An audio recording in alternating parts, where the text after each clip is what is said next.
falar, a gente pôde ouvir a ministração do louvor, nós pudemos ouvir nossa irmã Andréa falar, e tudo isso já foi uma pregação para a nossa vida, e eu posso afirmar que quem está com o coração aberto já está alimentado, não é verdade?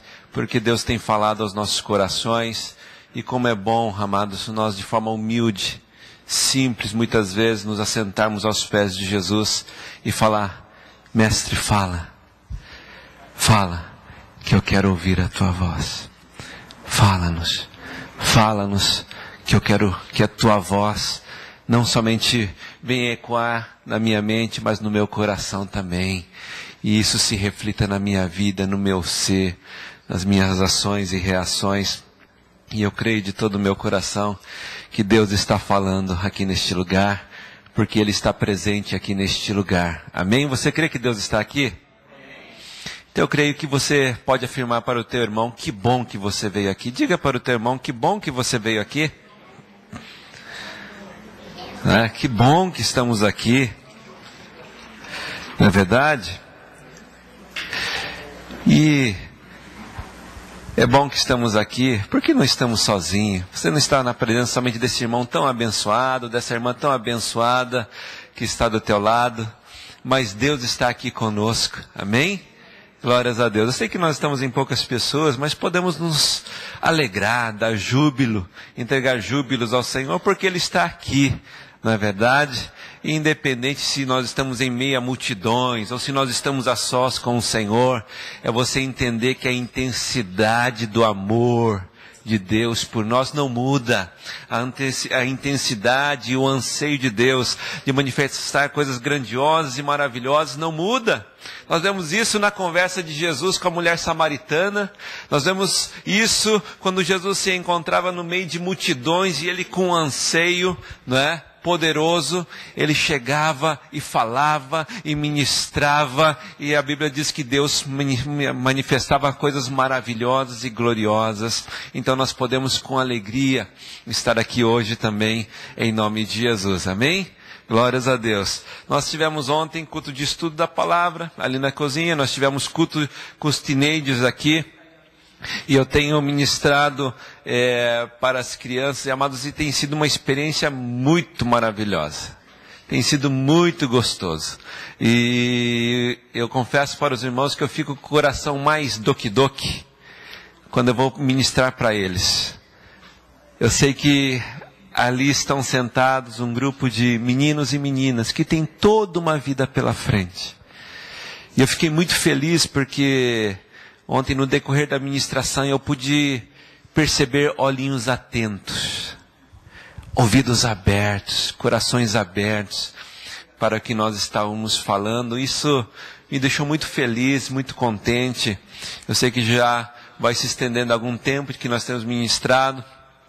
E no começo havia aquele alvoroço, né, das crianças, e a gente tinha um trabalho para chamar a atenção delas. Mas hoje elas têm se apercebido que nós temos falado de coisas preciosas para a vida. Nós temos semeado pérolas nesses corações. E ontem foi muito gostoso. E nós saímos daqui, eu lembro que eu saí daqui falando para o Luciano: Luciano, vale a pena, não é?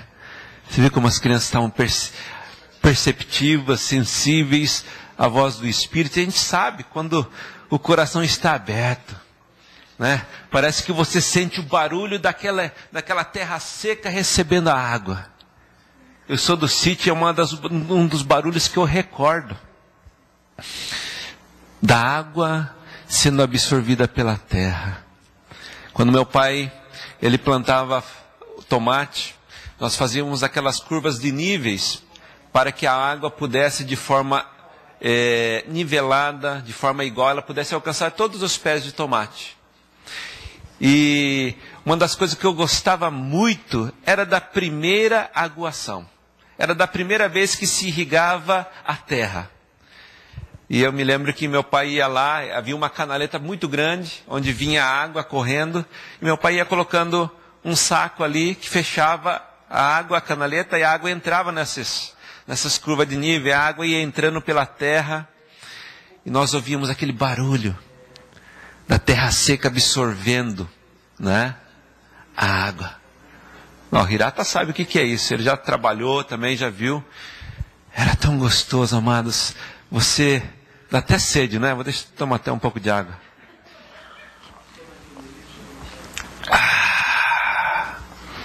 Era como se a gente pudesse perceber isso aqui, ó.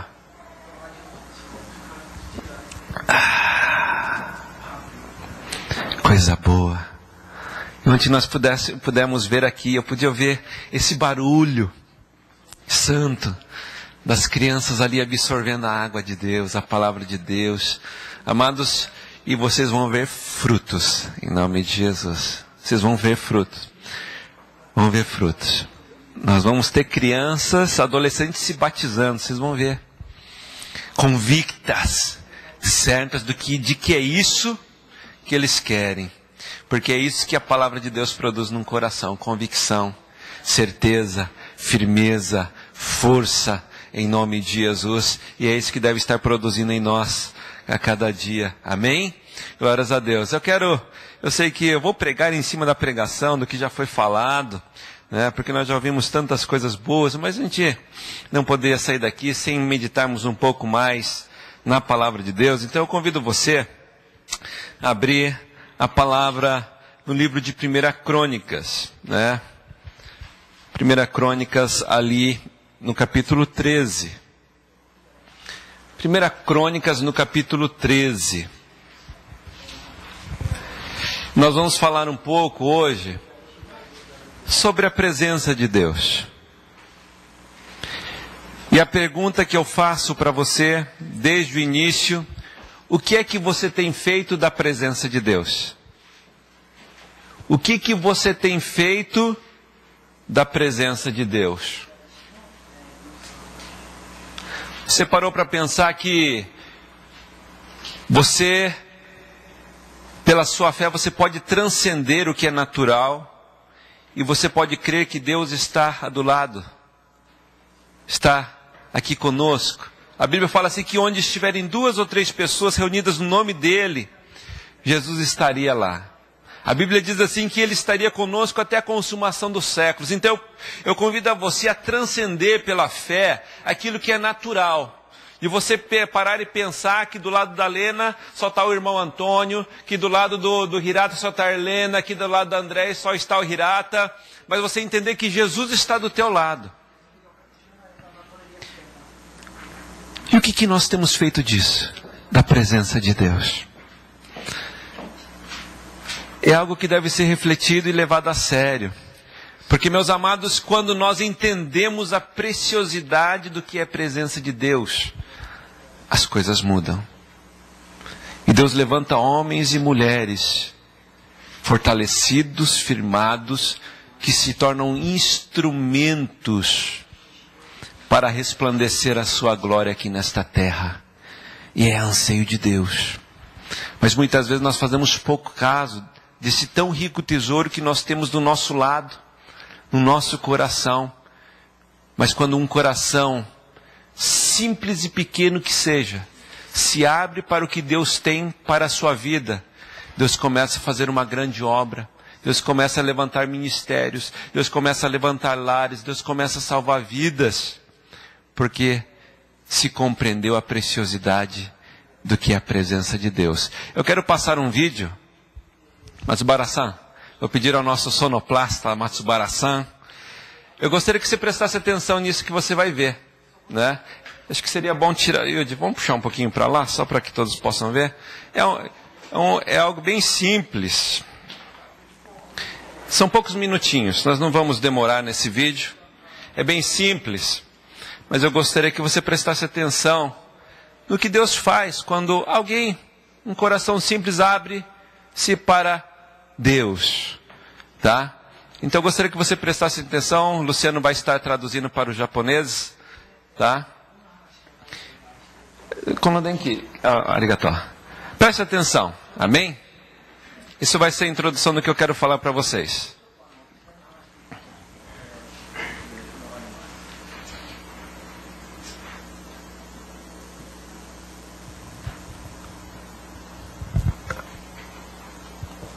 Volume.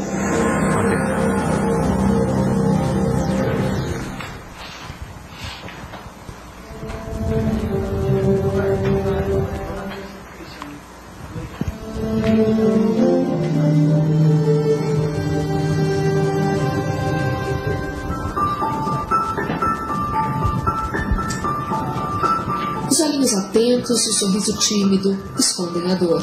Boiosa quer dizer que cebolhas. E displófica é porque pode não colher, assim. Pode atrofiar. Vai atrofiando até fechar. Tem algumas crianças que eu conheço, elas não têm mais a mão. São fechadas. E a única parte que elas mexem da mão é o dedo. Incomoda um pouco a dor. Eu fico daí sinto muita dor, assim, quando eu bato, quando eu corro, até que eu tomo banho dói. No dia a dia é difícil.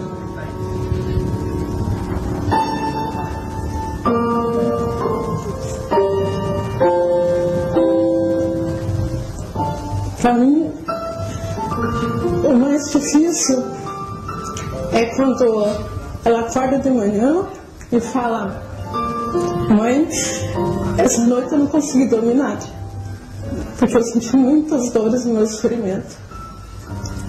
E eu digo para ela: filha, por que você não chamou a mãe? E ela disse: não te chamei porque eu sei que eu posso descansar durante o dia, quando me der sono, quando eu não aguento mais eu durmo. E você tem os meus irmãos para cuidar, tem toda a casa, tem que fazer mais do que eu. Então, por isso que eu me chamo, eu quero que você descanse, para no outro dia você tá bem, para poder cuidar de nós. Se nós duas amanhecermos acordada, daí quem que vai trocar meus criativos e fazer o que comer para mim? Tanto sofrimento produz maturidade. O machucar é um problema, assim, raro, né? Até eu, às vezes, quando eu vejo alguma coisa diferente, a gente olha para os médicos e não tem cura. Porque eu sei que Deus, se Ele quiser, Ele pode me curar, né? Vitória sobreviveu a todos os diagnósticos que previam sua morte depois de 2 meses de nascida. Hoje, aos 14 anos, a catarinense resolveu seguir o exemplo de uma gauchinha que morreu com a mesma idade que ela tem hoje. Vendo um DVD da história inicial da Andressa, ela decidiu que queria fazer o mesmo, montar um pequeno grupo. Eu fiquei preocupada que eles machucassem ela, que acabasse ainda causando problema para ela, né? Eu falei para ela, ela disse: mãe, eu vou me cuidar. Ela falou assim: a maneira que eu tenho, eu não posso estar junto com eles, brincar com eles, participar lá na rua, no campinho, andar de bicicleta, nem fazer o que eles fazem, mas é a oportunidade que eu tenho de interagir com eles aqui em casa. A gente tem que falar, e é fácil. Agora sim eu sei que é fácil falar, pelo amor de Deus. Não tira pedaço, não dói. Vitória não podia sair para chamar os convidados, então os irmãos ficaram com essa tarefa. A gente dá as boas-vindas, tem a hora da mensagem musical, daí a gente canta, faz as brincadeiras, uma dinâmica para eles, contamos a história, e daí a gente faz a atividade do livro, do estudo, daí a gente ora. E depois a gente termina. Não é fácil falar de Deus para algumas pessoas, agir, fazer alguma coisa. Eu também pensava que era difícil, tudo que eu estou fazendo é difícil. Antes, a mãe falava para mim brincar, andar, é muito difícil, eu me machuco. E como que eu vou sair andando? Porque pode atrofiar as pernas, então eu tenho que andar, tenho que fazer alguma coisa. E eu também achava muito difícil, mas quando a gente tenta e a gente pede para Deus, é fácil, com Deus é fácil. Por causa do pequeno grupo infantil, que já tem quase 30 crianças, os adultos montaram um grupo de oração. E agora estão formando um pequeno grupo também. A responsabilidade é tanta que Vitória convidou 2 amigos da igreja para ajudá-la, principalmente quando ela tem que ficar internada para as transfusões de sangue, que são constantes. Mesmo que a gente tenha um problema, não é por isso que a gente não deixar de fazer as coisas, ficar se lamentando. Não parece que ela tem essa doença? A gente até esquece. Porque mesmo que ela tenha um problema, ela é como todo mundo. Muito estressante, ela andava um pouco desanimada, até a ponto de um dia dizer para minha mãe: será que é pecado pedir para Deus para dormir para sempre? E então ela estava cansada assim, de viver assim, aqui nesse mundo, né?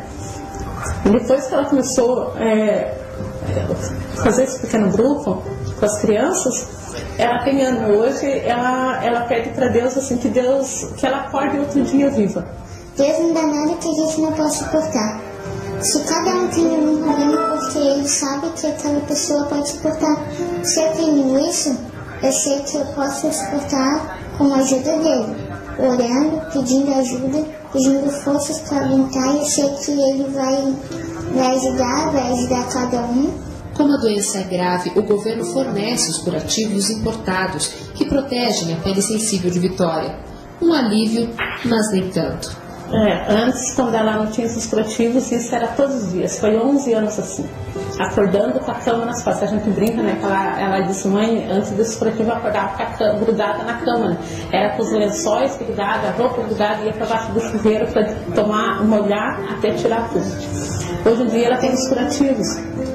E esses curativos ele dá uma proteção, então gruda igual, ela tem que arrancar, sai a pele, sangra.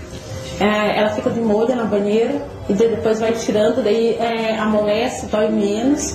Se eu fosse todos os dias que tivesse que trocar os curativos da minha filha, todos os dias como eu troco, eu chorasse, eu me desesperasse, eu ficasse com medo, com pena, mais duas acho que não faria aqui mais. Eu com a minha limitação, eu tento e sei que eu consigo, porque ele está me ajudando, ele pode ajudar cada um. Então eu quero pedir que vocês trabalhem, falem com os amigos. Todos têm vergonha de falar com um amigo uma coisa que é verdadeira. E não tem vergonha de falar até uma coisa que não é verdadeira, que é mentirosa. E você, não é capaz de fazer o mesmo?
Amém. Arigatou, Maswara-san.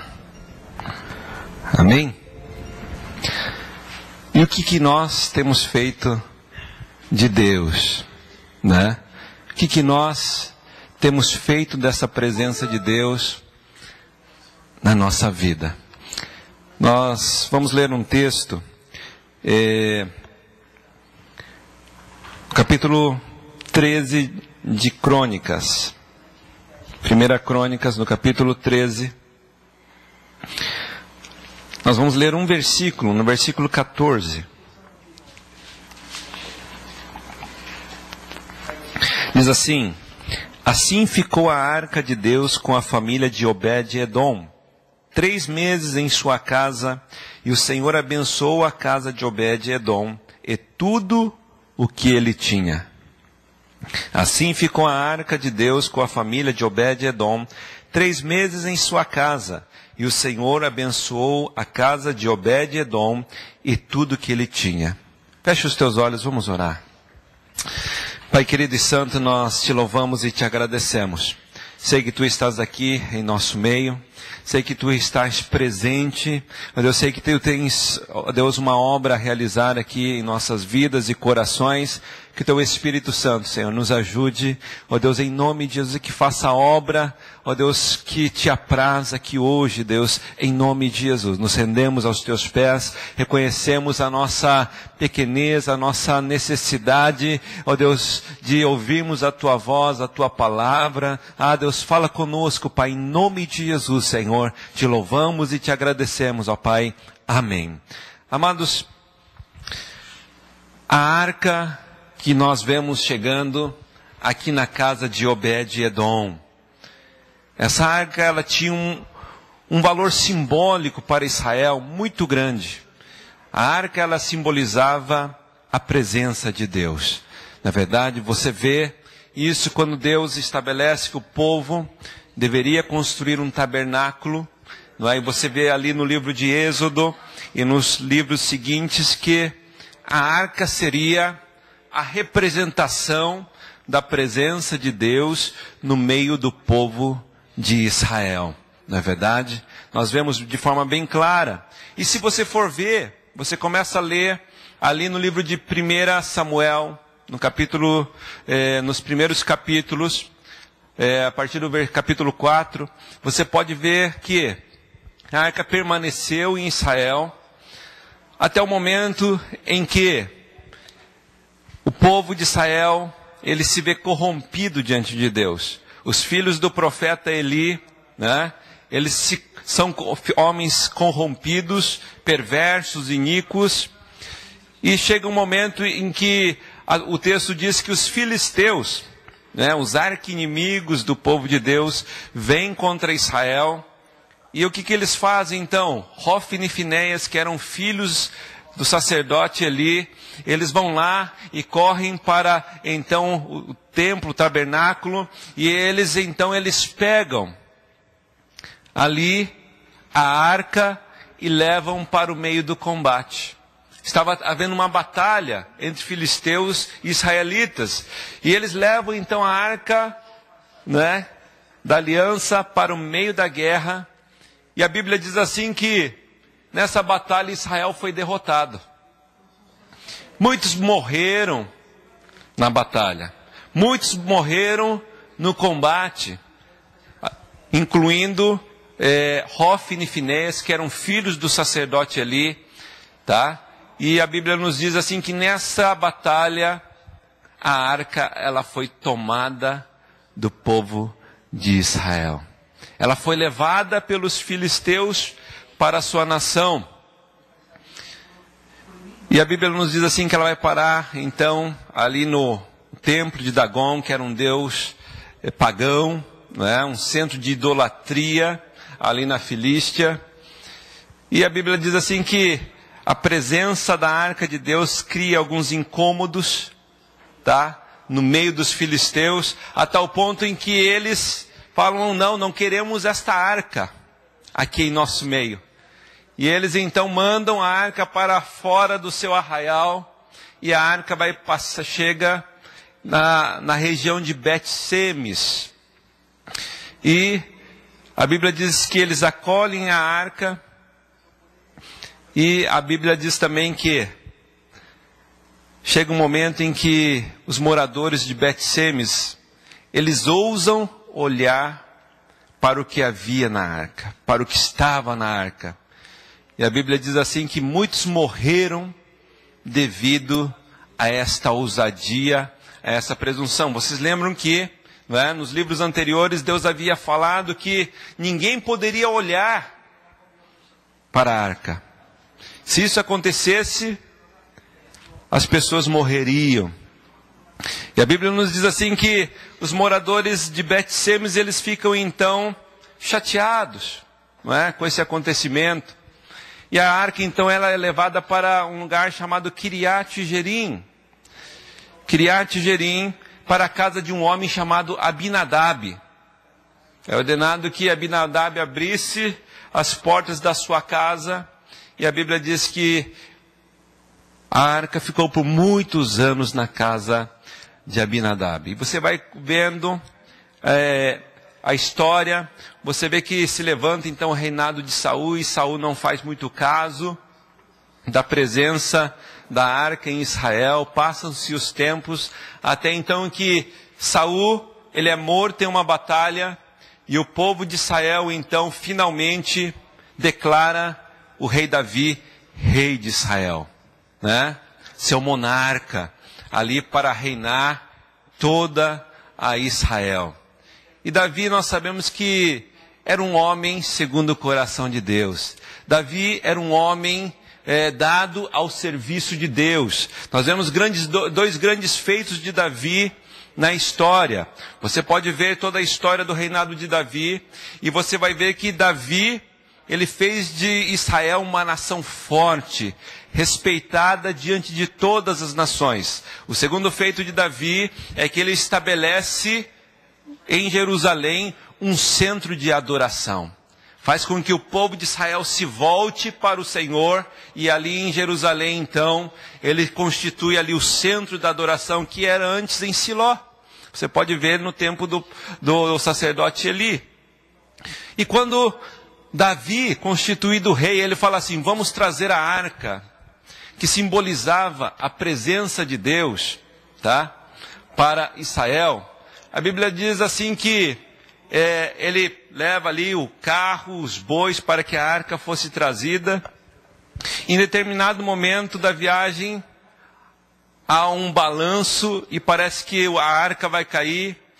E Uzá, um dos filhos de Abinadab, estende as suas mãos, e a Bíblia diz assim que Uzá, ele morre por ter tocado na arca. Uma das coisas que não deveria acontecer é alguém tocar na arca. Vocês lembram que quando a arca é construída, ela foi construída com uma argola em cada canto, em cada um de seus cantos.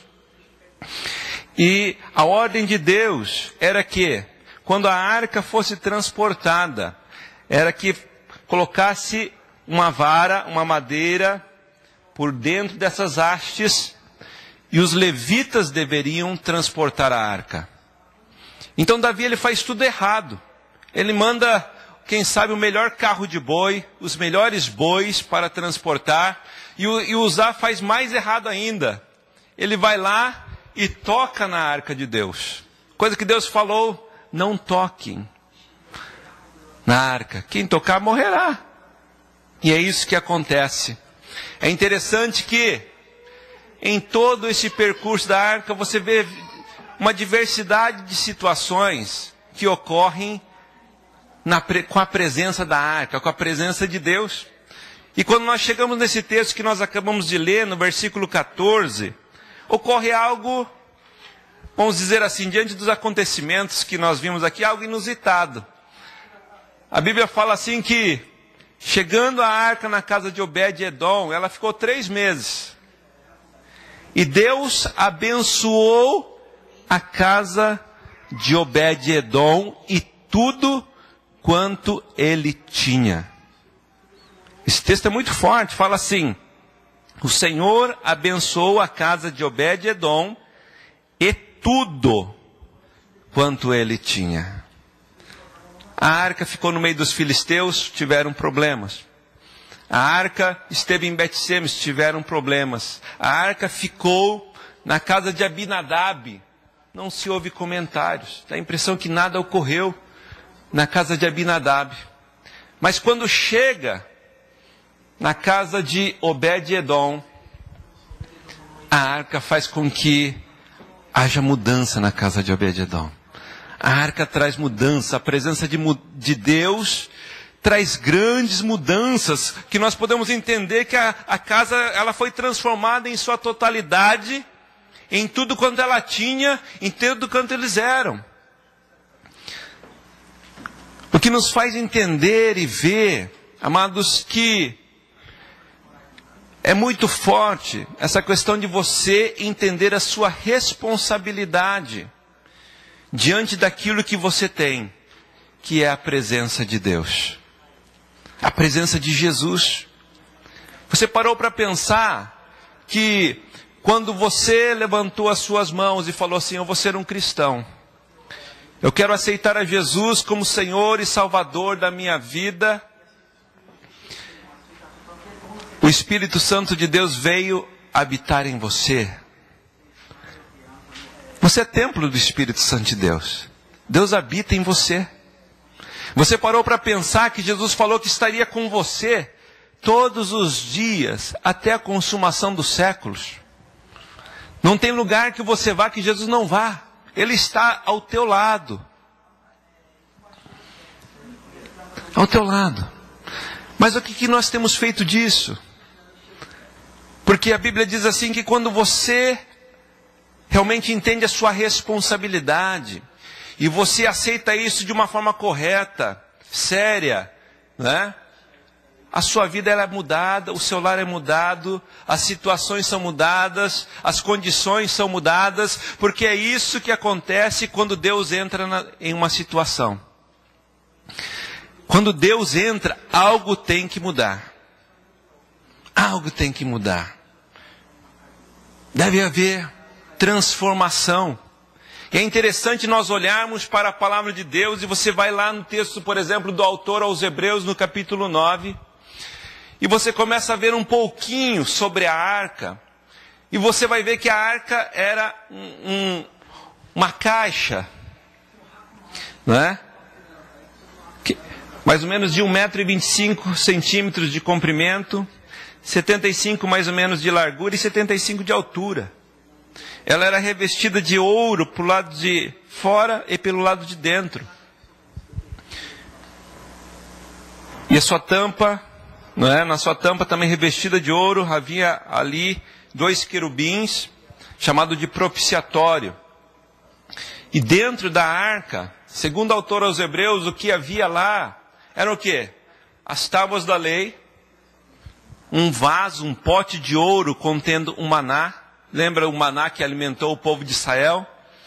Ali no deserto. E o quê? O cajado de Arão que floresceu. Quando na seleção, né? Quando Deus resolveu então separar uma tribo para prover ministros. E também para separar Arão como sumo sacerdote do povo de Israel. Então existiam esses 3 elementos na arca. E a arca representava a presença de Deus. O que eu paro para pensar, meus amados, é que se nós queremos que a presença de Deus, que a vida cristã, que nós dizemos que vivemos, realmente tenha o fluir de Deus, mudança de Deus, melhorias de Deus, é importante que nós venhamos entender o significado de cada elemento que estava contido na arca. Esses 3 elementos, eles precisam ser analisados, eles precisam ser aceitos na nossa vida. Porque você ter a Deus no seu coração é algo muito sério. É algo muito sério. É algo de responsabilidade. Mas quando você abre o seu coração, realmente abre as portas do seu coração para Deus entrar na sua vida, Deus começa a fazer uma obra grandiosa na sua vida e através da sua vida. Você viu essa menininha agora no vídeo? Pequenina, com debilidades, mas ela entendeu. Ela entendeu. Você parou para falar, você ouviu que ela falou assim? Vocês adultos, às vezes têm vergonha de falar o que é verdadeiro, o que é certo, e não tem vergonha de falar o que é mentiroso. Ela entendeu. É um vídeo que nos ensina, meus amados, que quando nós abrimos o nosso coração para Deus, nós damos valor ao que se tem valor. Nós começamos a enxergar as coisas que têm valor na nossa vida. Porque muitas vezes nós damos valor ao que não tem esse valor. Não é verdade? E nós andamos perdidos por aí afora. Né? Nós falamos que somos cristãos, nós falamos que somos pessoas que vivem com Deus, mas a vida está bagunçada. A vida não está acertada. O que será que aconteceu? Será que isso só funcionou para o povo de Israel? Será que isso funciona para algumas pessoas, algumas determinadas pessoas que Deus escolhe e fala assim, nessa pessoa eu vou realizar tudo o que eu quero? Não. O desejo de Deus é que você seja abençoado. O desejo de Deus é que você seja enriquecido. O desejo de Deus é que você seja próspero em todos os tempos e momentos da sua vida. Esse é o desejo de Deus. Foi para isso que Cristo se manifestou na cruz do Calvário. para te salvar e você seja um instrumento para a salvação de outras vidas, em nome de Jesus. Mas para que isso aconteça de forma real, eu estou falando de realidade de vida. Porque, meus amados, tem muita gente, muito crente, muito cristão nominal, que não tem desfrutado do que Deus tem para a sua vida. Por quê? Porque ainda não entendeu o que é ter Deus, a presença de Deus. E amados, como é bom ter a presença de Deus. Como a presença de Deus enriquece a nossa vida. Mas nós precisamos aprender a aceitar a responsabilidade de tê-lo conosco. Os filisteus não entenderam o que era isso. O povo de Bet-Semes não entendeu o que era isso.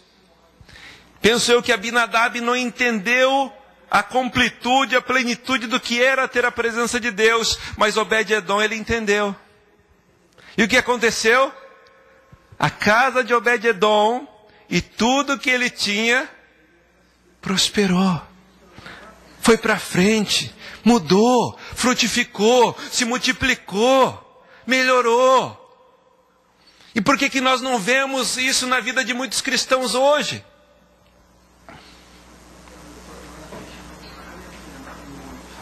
E prosperidade e crescimento não quer dizer ausência de adversidade, como nossa irmã André acabou de falar.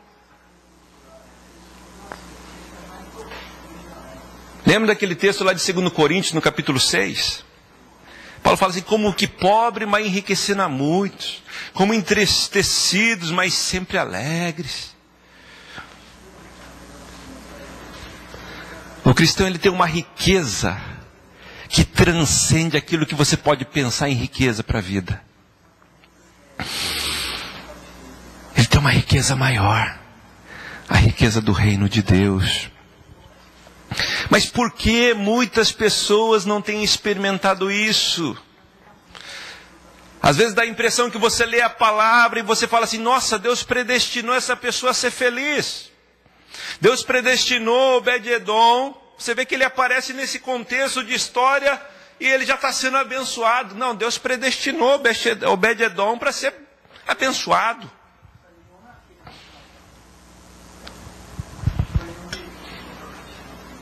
Mas Jesus falou assim no Evangelho de João, no capítulo 10, versículo 10. Eu vim para que vocês tenham vida e vida abundante. E para quem são esses vocês que Jesus está falando? Eu vim para que vocês tenham vida e vida abundante. Você sai e descobre quem são esses vocês lá no Evangelho de João, no capítulo 3, no versículo 16, onde Jesus fala assim, a palavra de Deus, e Deus amou o mundo inteiro, todas as pessoas deste mundo. É para todas as pessoas desse mundo que Deus está falando, eu vim para que vocês tenham vida e vida abundante. Mas por que muitas pessoas não têm tido isso nos seus lares, seus ministérios, nos seus negócios, nos seus projetos? O que está acontecendo? O que está acontecendo é que nós não temos entendido a preciosidade de termos Deus na nossa vida. Essa é a verdade. Nós temos desprezado esta riqueza.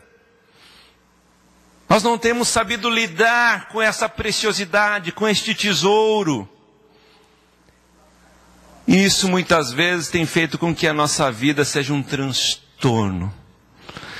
Cada dia. Enquanto que Deus quer abençoar a tua casa e tudo quanto há nele.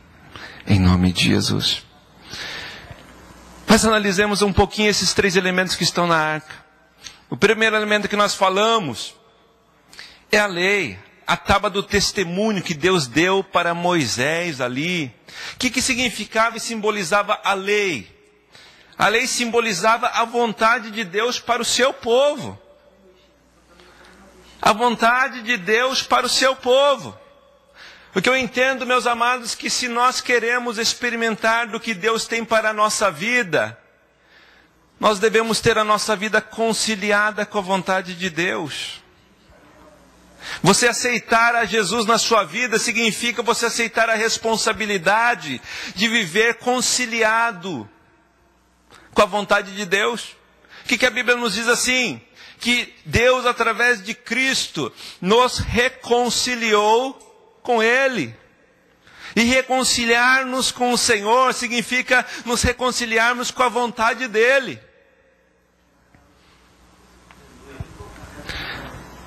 Aceitarmos a responsabilidade de nos rendermos à vontade de Deus. Interessante, meus amados, que Deus não desfaz da vontade de ninguém. Eu sei que você tem vontades, sonhos, anseios bons para a tua vida, não é verdade?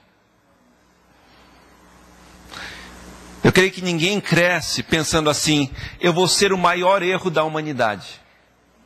Você já ouviu alguém crescer dessa forma? Ninguém nasce, nem ninguém cresce assim.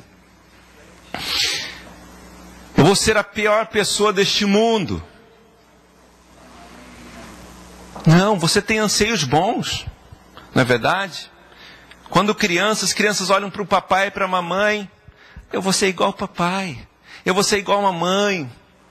Outro dia, o meu filho estava conversando comigo e ele falou assim, pai, será que quando eu crescer, ter minha família, será que eu vou conseguir sustentar a minha família? Eu quero ser como você. Eles têm anseios bons. Eles têm projetos bons. Agora, eu quero dizer para você que a vontade de Deus, o anseio de Deus para a tua vida transcende isso. O que Deus tem para você é o melhor. É o melhor, é o the best. É o melhor para a tua vida. A vontade de Deus, ela é boa, ela é perfeita, ela é agradável. O que nós precisamos é aprender, é nos submeter a essa vontade. Muitas vezes abrir mão das nossas vontades, que são vontades que não nos trazem benefícios. E nos render à vontade de Deus, que é boa, que é perfeita, que é agradável. É muito importante, meus amados. Para quem já tem um tempo de vida como eu sei que tem gente que tem um pouco mais, já rodou um pouco mais na estrada. Quem é que pode falar que o mundo está melhorando?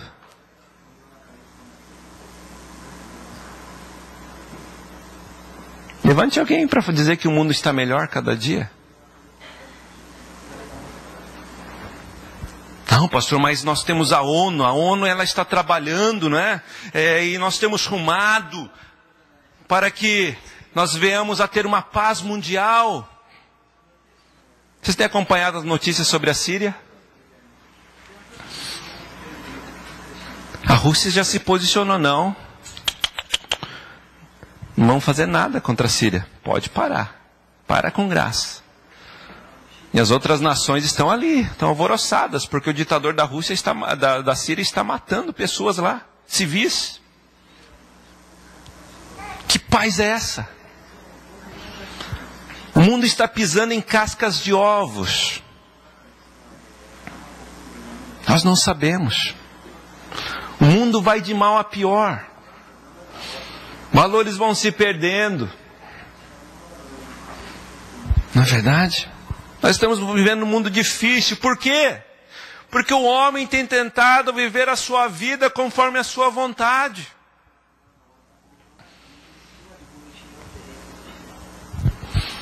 As pessoas falam assim, mas pastor, Deus é um Deus tão bom, por que tanta desgraça? E eu logo falo. É o homem procurando viver a sua vida longe de Deus. E eu estou falando de desgraça, não estou falando de desgraças naturais. Pare e pense se os problemas humanos fossem resolvidos. A gente não ia nem ligar para terremoto. Por quê? Porque o grande problema, amados, não são os desastres naturais. São os desastres humanos. que vão acontecendo a cada dia, a cada dia, a cada dia, e o homem não se apercebe que esse é um sinal que eles estão caminhando num caminho errado. Agora, o que eu não me conformo é quem diz que tem a presença de Deus, vive com Deus e também está caminhando nesse rumo. Por que será? Porque ainda nós temos optado por seguir a nossa vontade. A vontade de Deus para a sua vida é a melhor. Para a minha vida é a melhor. Essa é a verdade. Nos rendamos a ela. Em nome de Jesus. O livro de Provérbios tem um texto que eu sempre falo. Que existem caminhos que para o homem parecem bons. Mas o final é um final de morte. Então nós devemos tomar cuidado. Submeta-se à vontade de Deus. Fale: Deus, eu sei que Tu tens o melhor para a minha vida. Então eu aceito a Tua vontade para a minha vida. É tão gostoso quando nós oramos o Pai Nosso, não é verdade? Tem tanta gente que ora o Pai Nosso. Mas chega aquela parte que fala assim: seja feita a Tua vontade. Tem hora que engasga na garganta, né? Aí tem gente que às vezes acho que até fala assim: seja feita a minha vontade. Não, é a sua, Senhor. É a sua, não a minha. Mas seja feita a Tua vontade. Você precisa ter coragem. Você precisa ter coragem para falar: Senhor, seja feita a vontade, Sua vontade na minha vida. Senhor, seja feita a Tua vontade no meu lar. Senhor, seja feita a Tua vontade nas minhas projeções. Senhor, seja feita a Tua vontade na Tua igreja. Seja feita, Senhor, a Tua vontade no meu ministério. Cumpra-se a Sua vontade. Em nome de Jesus. Cumpra-se a Sua vontade. Isso é ter a presença de Deus na nossa vida. Responsabilidade e compromisso com a vontade de Deus. Você quer ter seu lar abençoado? Quantos querem? Então você precisa ter um compromisso com a vontade de Deus. Você precisa reavaliar valores na tua vida, no teu lar. E você precisa aprender a entregar para Deus a sua vontade e receber dele a vontade dele, em nome de Jesus. É isso que acontece quando nós nos entregamos à vontade de Deus, em nome de Jesus. Então o primeiro ponto, o primeiro elemento que estava ali na arca, era as tábuas da lei. Representavam a vontade de Deus. O segundo elemento que estava ali na arca era aquele vaso de maná, um vaso bonito, um pote de ouro, que estava guardado uma porção daquele maná que alimentou o povo de Israel no deserto. E esse maná simbolizava o pão da vida, o pão que Deus proveu a eles, e simbolizava a Jesus. Você lembra que Jesus fala em João capítulo 6, versículo 35? Eu sou o pão da vida. Jesus falou para o povo que se achegava até ele, ele falou assim: quem vem a mim, nunca mais terá fome. Quem vem a mim, não tem fome. Amados, se nós queremos que a presença de Deus faça efeito no nosso lar, na nossa vida, é muito importante que você entenda uma coisa: só Jesus pode te saciar. Só Jesus. Só Jesus pode saciar a sede da nossa alma, do nosso coração. Eu não sei como você está aqui hoje nesta tarde, mas eu sei que Deus te trouxe aqui para você ouvir isso. É só Jesus quem pode saciar a nossa alma. E Jesus falou: quem vem a mim não terá mais fome. Quantas vezes nós tentamos saciar a fome da nossa alma nas nossas realizações pessoais. E nós galgamos os degraus da vida, e nós vamos conseguindo, não é? Algumas conquistas, nós vamos chegando e nós vamos subindo. E nós vamos entendendo que isso não traz satisfação à nossa vida. Quem sabe você se sinta por um momento melhor. Conquistei, cheguei aqui. Mas a sua alma não vai se saciar com isso. Eu creio que muitos viram, por exemplo, hoje o noticiário na internet, que a cantora Whitney Houston faleceu. 48 anos de idade. Um histórico de sucesso, né? Hits musicais que explodiram por todo o mundo. Estava vendo em 2009, o álbum dela foi o álbum mais vendido nos Estados Unidos. Mas um histórico de drogas, um histórico de bebidas. Por quê? Pastor, ela chegou ali e fez tanto sucesso. É considerada uma das divas da música. O que acontece?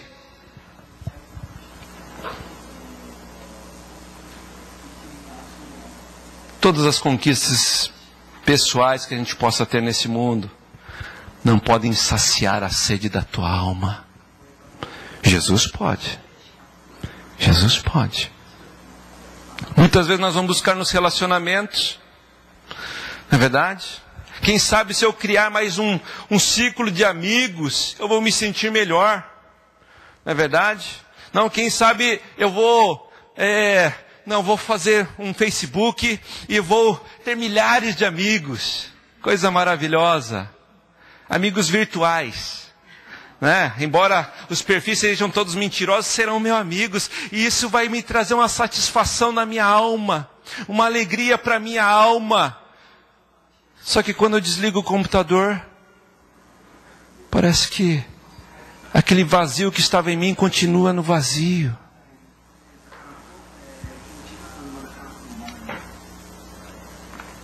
Vocês lembram de quando Jesus conversa com a mulher samaritana? A Bíblia diz assim que aquela mulher, ela já havia se envolvido com 5 casamentos.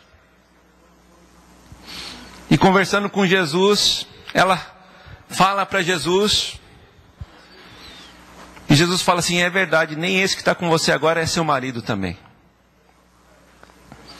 Quantas vezes nós buscamos em relacionamentos soluções para a nossa vida?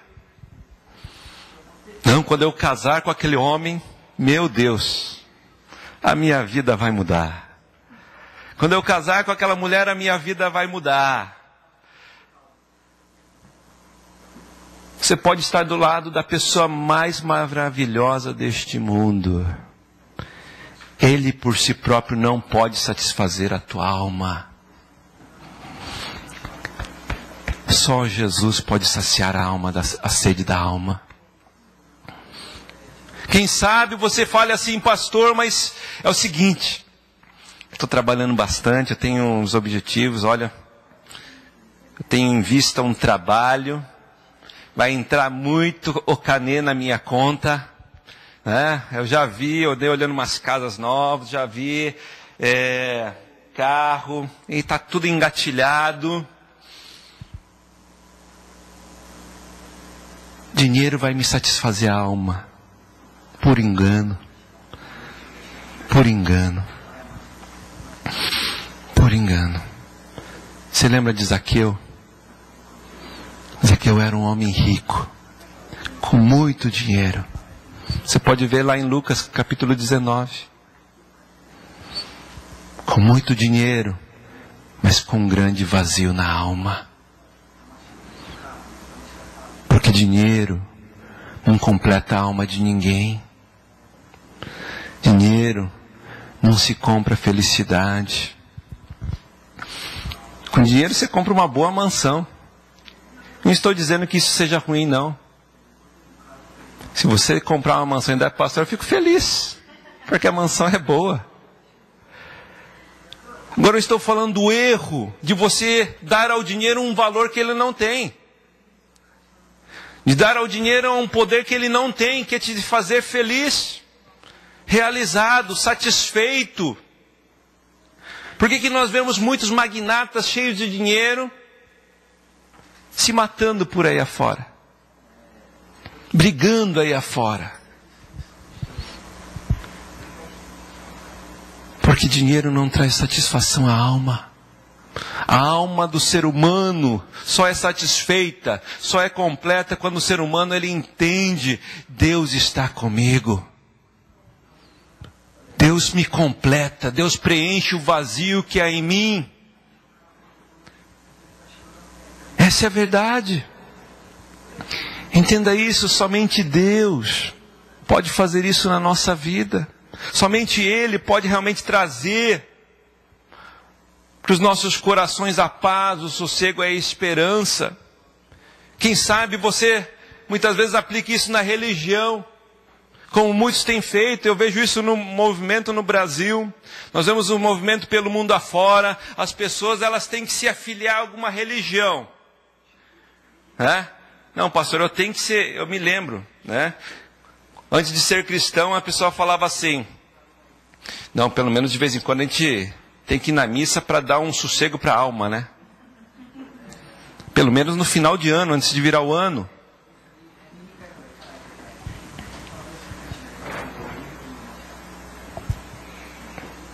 Nós vemos na história do povo de Israel, um povo muito religioso, não é verdade? Vocês lembram ali no capítulo 7 de João? Israel estava celebrando a festa dos tabernáculos.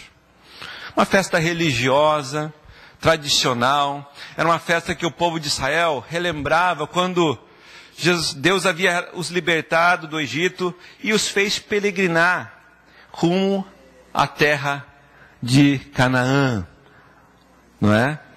A Jericó. E essa festa era celebrada religiosamente, 6 meses após a outra festa tradicional, que era a Páscoa, que simbolizava a libertação, a saída do Egito. Mas a Bíblia nos diz assim no capítulo 7 do Evangelho de João, que houveram esses dias de celebração, e são festas realmente grandes. Existem recitações, liturgias religiosas de forma abundante durante essas festas.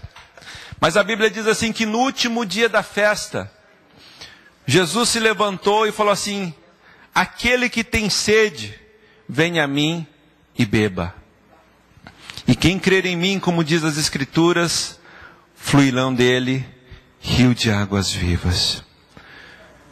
O que Jesus estava falando é que esse Deus que pode saciar a sede da tua alma, Ele é maior do que a religião. Ele é maior do que toda a liturgia religiosa. Então nós precisamos, em nome de Jesus, entender o significado. Nós precisamos entender, em nome de Jesus, que é só nele que nós vamos encontrar a satisfação, o refrigério na alma e no espírito, o descanso na alma que está lá em Mateus no capítulo 11. Somente quando o ser humano tem um Deus vivo dentro do seu coração, nós podemos ter paz em nome de Jesus. E quem o tem, o sabe. Quem tem, o sabe. E é uma paz que não se vende, não se compra. Se recebe de Deus. É de graça. Se você assim quiser. Você já tem Jesus do teu lado. Peça a Ele: Jesus, vem e preenche as lacunas da minha vida. Preenche os vazios que muitas vezes me deixam agoniados, me levam à agonia. Preenche tudo aquilo que não tenho encontrado em mim mesmo, nos meus relacionamentos, neste mundo em que eu vivo. Preenche, Senhor. Preenche. Transborda-me com a tua vida. Transborda-me em nome de Jesus. Em nome de Jesus. Só em Deus. Enquanto nós não entendemos essa verdade, nós vamos nos debater, nós vamos nos espernear, e nós vamos correr atrás de tantas coisas, para nós entendermos que todas essas coisas faliram para conosco. Mas quando nós entendemos isso que é precioso, que é Jesus na nossa vida, e Ele vivendo em nós, que pode trazer a satisfação para a nossa alma, sossego para a nossa alma, aí nós vamos entender o que aquela menininha acabou de falar. Nós vamos entender o grande valor da vida. Você vai entender que você não precisa de muitas coisas para ser feliz. Que as coisas, na verdade, não trazem felicidade para ninguém. Não trazem. Hoje nós, inapercebidamente, nós vamos ligando felicidade com as coisas. Não, se eu tiver um carro, eu vou ser feliz. Se eu tiver uma casa, eu vou ser feliz. Se eu tiver um ar-condicionado para me esquentar nesse frio, eu vou ser feliz. Aí pá, colocou o ar-condicionado, passa um tempo e fala, você já nem está ligando para o ar-condicionado, você está reclamando do ar-condicionado, mas esse ar-condicionado está me ressecando o nariz. Esse ar-condicionado está cheirando ruim. E daqui a pouco não, então está cheirando ruim, eu vou comprar então um purificador de ar. Oh, que maravilha, olha, maravilhoso, ai, fora influenza, show. Aí daqui a pouco eu falo, nossa, está ligando, parece que não está mudando nada. Parece que está aumentando.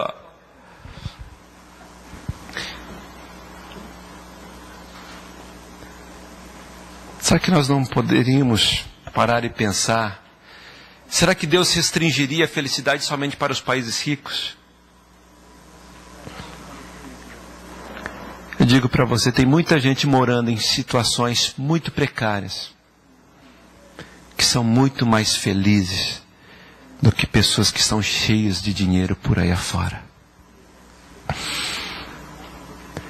Porque descobriram em Deus os verdadeiros valores da vida. Os verdadeiros valores da vida. A preciosidade de momentos da vida.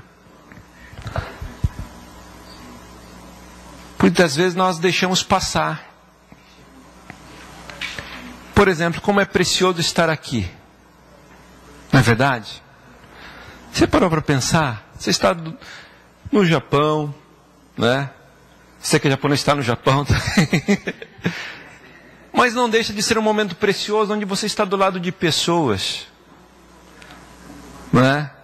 Quem sabe de pensamentos diferentes, posicionamentos diferentes, mas que está unida a você num pensamento, num só coração.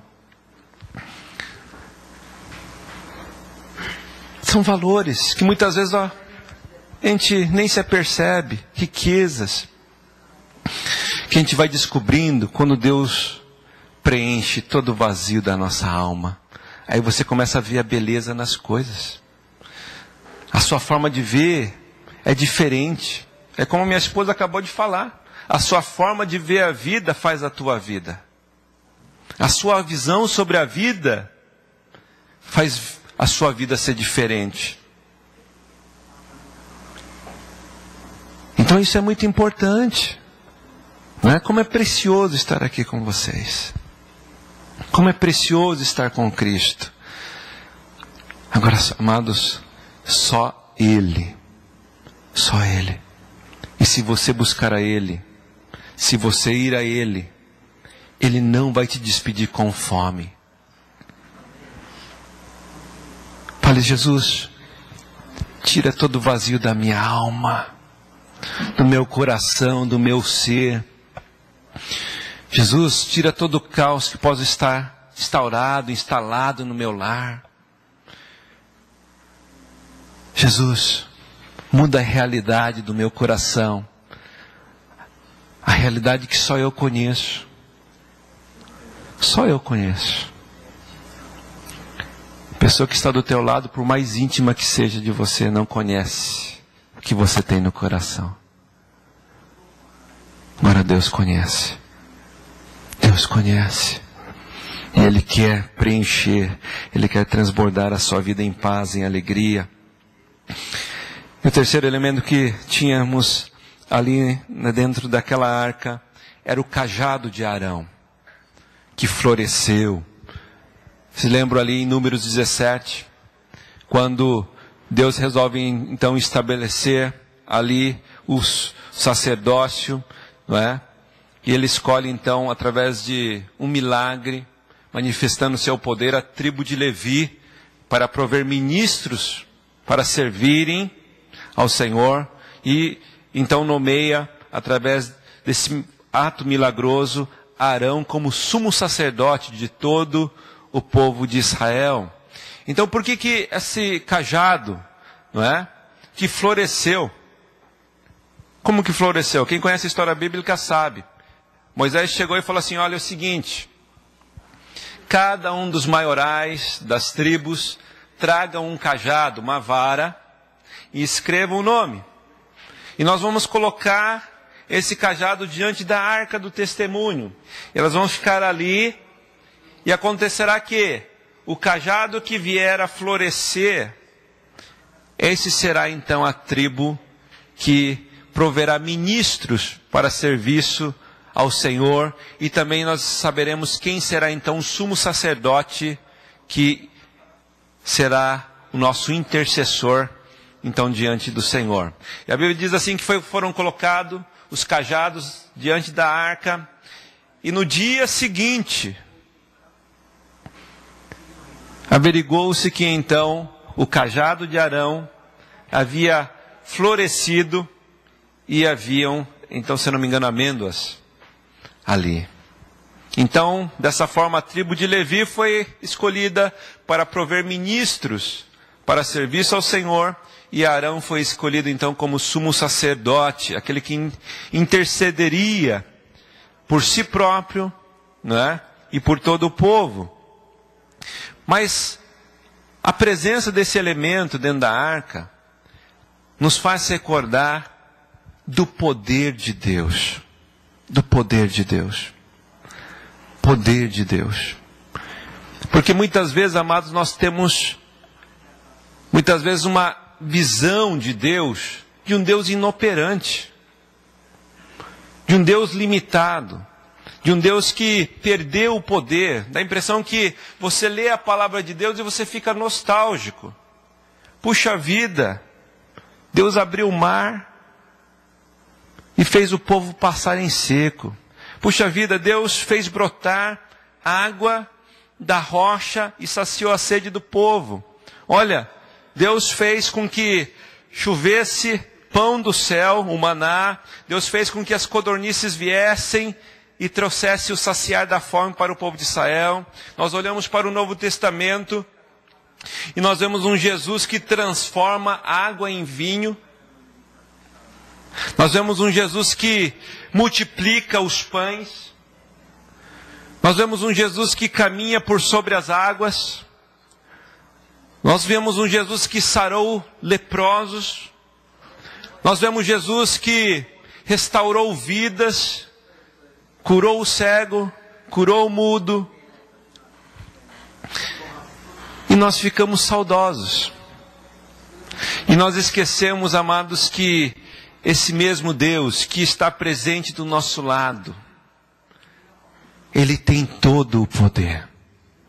Ele tem todo o poder. Nós olhamos o livro de Atos e nós vemos aquelas coisas maravilhosas que Deus fazia através dos seus discípulos. E dá a impressão que aquilo ficou no passado. Nós deixamos que os poços fossem enterrados. Mas é tempo de desentulharmos os poços. Nós venhamos a tomar posse de que o nosso Deus é poderoso. O nosso Deus é poderoso e Ele pode mudar qualquer situação. Ele pode mudar qualquer circunstância que esteja te rodeando. Ele tem poder para isso. Ele é um Deus operante. Jesus Cristo é o mesmo ontem, hoje e eternamente. Só que muitas vezes nós falamos, não, Deus está do meu lado, eu aceitei ele a Jesus como Senhor e Salvador. Mas nós não cremos que Jesus não possa nem sarar uma dor de cabeça. Nós não oramos mais. Nós não oramos mais pelas pessoas. Nós temos um problema, nós tentamos de todas as formas, de formas naturais, resolvê-las. Não estou dizendo que você não deve fazer o que tem que ser feito. Mas por que não orar para Deus? Se nós sabemos que Ele tem todo o poder. Todo o poder. Seja para sarar enfermidades, para mudar nações, realidades, circunstâncias, acalmar tempestades. E você sabe disso. Que muitas vezes na sua vida, muitas tempestades se levantam. Tempestades que tentam fazer com que a sua vida venha a sucumbir.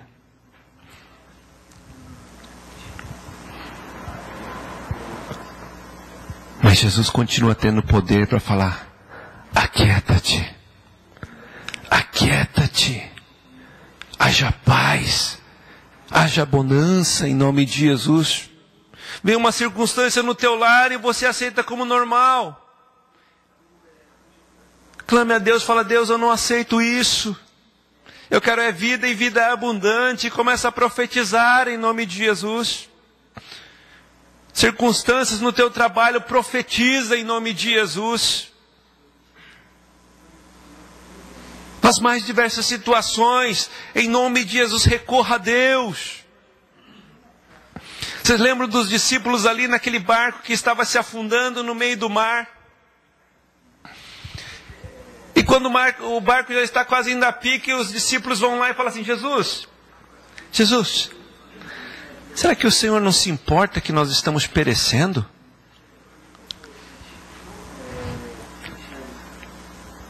Claro que Ele se importa com você. Jesus estava esperando ser buscado, ser requisitado, porque o que os discípulos fizeram é o que nós fazemos muitas vezes. Nós esquecemos que quem está conosco no barco da nossa vida é Jesus. Muitas vezes nós pensamos que quem está ali é o Zé, que é tão limitado quanto você. Quem sabe a sua fé está limitada à Igreja Aliança, o que a Igreja Aliança pode fazer por você. Quem sabe a sua fé, a sua vida espiritual esteja limitada ao que o pastor José pode lhe oferecer. Mas se você ousar, e em fé você transcender a fé, o crer humano, eu digo para você, esse Jesus que curou enfermos, pode mudar muitas situações na tua vida em nome de Jesus. Esse Jesus vai te impulsionar, vai te dar força, vai te dar ousadia, vai tirar a vergonha de você falar de Jesus por aí afora. Não, pastor, não, de Jesus, vamos falar ameno, né?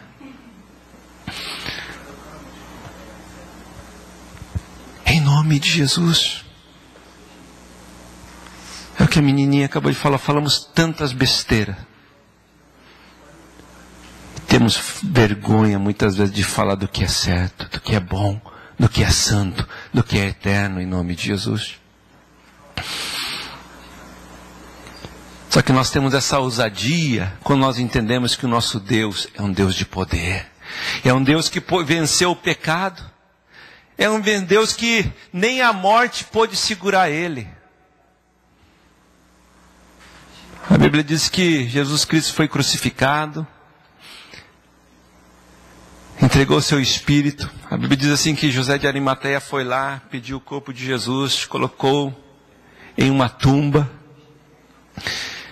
E era costume da época que o corpo era preparado para ser enterrado. Metros e mais metros de linho eram enrolados muitas vezes no corpo dos defuntos. Aromas, quilos e mais quilos de aromas eram depositados sobre o corpo.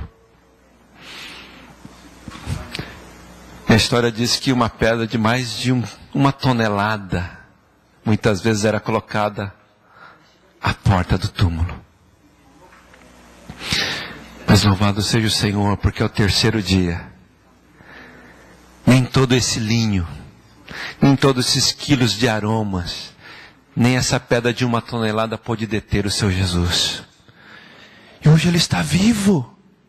Diga comigo, Jesus está vivo. Ele é real, Ele está perto de você. Ele quer mudar as realidades da sua vida. Não enterre-o novamente. Não enterre-o novamente. Você pode viver melhor. E muito mais do que isso. Nós erramos muito quando nós fazemos do alvo da nossa vida viver melhor. Não fazemos isso? Eu quero viver melhor a cada dia. Porque nós não façamos do nosso alvo, eu quero ser melhor. Eu quero ser melhor em nome de Jesus. Eu quero ser melhor. Porque tudo que você conquistar aqui nesta terra ficará. Mas o que você se torna, meu amado, é um tesouro diante de Deus. Ontem estava falando para as crianças aqui, e elas ouvindo. Eu falei assim, você sabia que você pode ser melhor? Eu falei, não estou falando que vocês são ruins, de forma alguma. Quem sou eu para falar algo de um irmão? Não é verdade? Quem sou eu para apontar o dedo no dedo de alguém e falar você é assim ou assado? Não. Mas eu falei para eles, vocês sabiam que vocês podem ser melhor? Ser melhores para vocês mesmos, ser melhores para a sua família, ser melhores para os amigos na escola, ser melhores para a sociedade que vocês estão vivendo.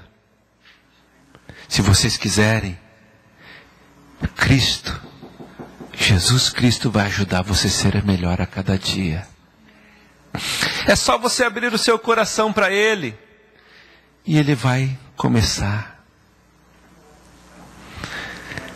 Porque a obra de Deus começa na nossa vida, meus amados.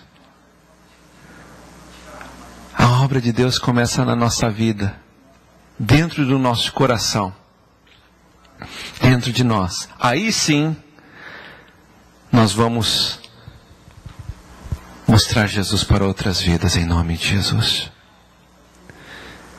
Eu pergunto para você, o que você tem feito de Jesus? O que nós temos feito da presença de Deus? O que nós temos feito? Será que você tem, como Obed-Edom, tem tido a sua vida melhorada? Porque esse é o propósito da palavra de Deus. A Bíblia não diz que vai te deixar rico, afortunado. Agora diz que você vai ser próspero. Diz que as coisas vão rumar para melhor. Diz que as coisas vão ganhar equilíbrio. Isso é o que deveria estar acontecendo na vida de todo aquele que tem a Jesus.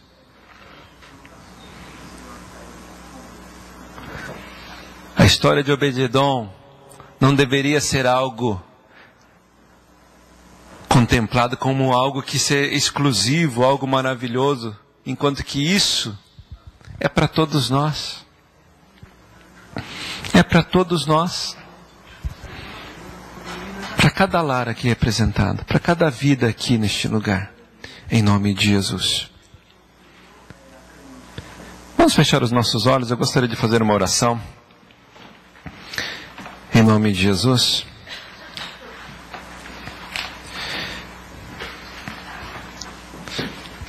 Eu quero fazer uma oração